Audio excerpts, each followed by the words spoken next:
That's all right. I've got all day.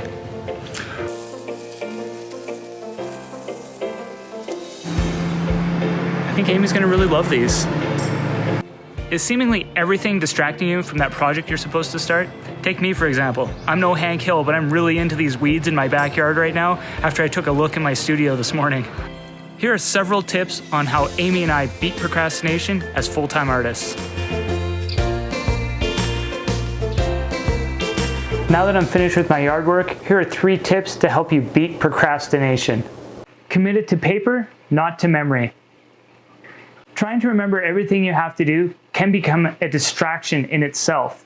It's like going into a cluttered room or your studio when it's a total mess and trying to prepare for a show, take inventory of supplies, work on custom orders and more all at the same time. This approach has a total lack of focus and it can lead to getting ultimately nothing done on your internalized task list. But when you write down each task, it allows you to take away all that clutter. It allows you to clear up your mind to think about each item on your list, how you want to do it, in the order you want to do it, so you can prioritize the list. And then as you're completing the tasks on the list, you can check them off, which will give you a great sense of satisfaction as well. Point 2. This point I call judging by the dread. Do your most dreaded task first. These are the tasks that make you just want to hit the snooze button for the rest of eternity, but they still have to get done no matter what. I'm talking about things that might freak you out, like having to deal with a customer complaint, or something that might want to make you just go back to bed, like sorting out your receipts for your tax return. Also, this could include something like cold calling a new prospective gallery or store, and you're frozen with the fear of rejection. Whatever it is, you'll know it when you see it on your task list because it'll give your stomach a bit of a churn.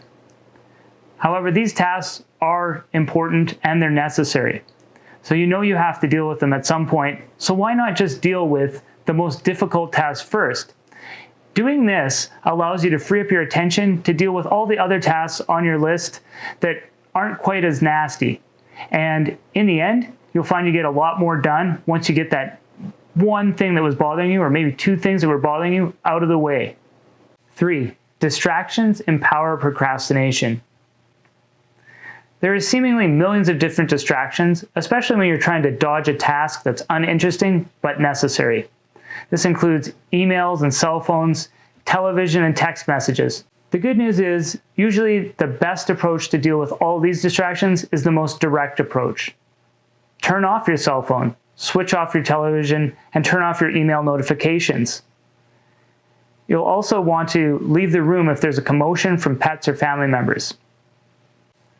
Additionally, establish a time of day or day of the week where you're going to work on your own artistic endeavors so they're not ending up competing with your commissioned works. And one that Amy and I use all the time is to set a timer.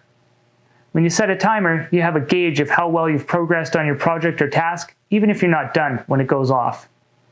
Hopefully these tips will help you increase your productivity, get better control over your time, and most of all, reduce procrastination. We hope to see you in the next video. Please subscribe.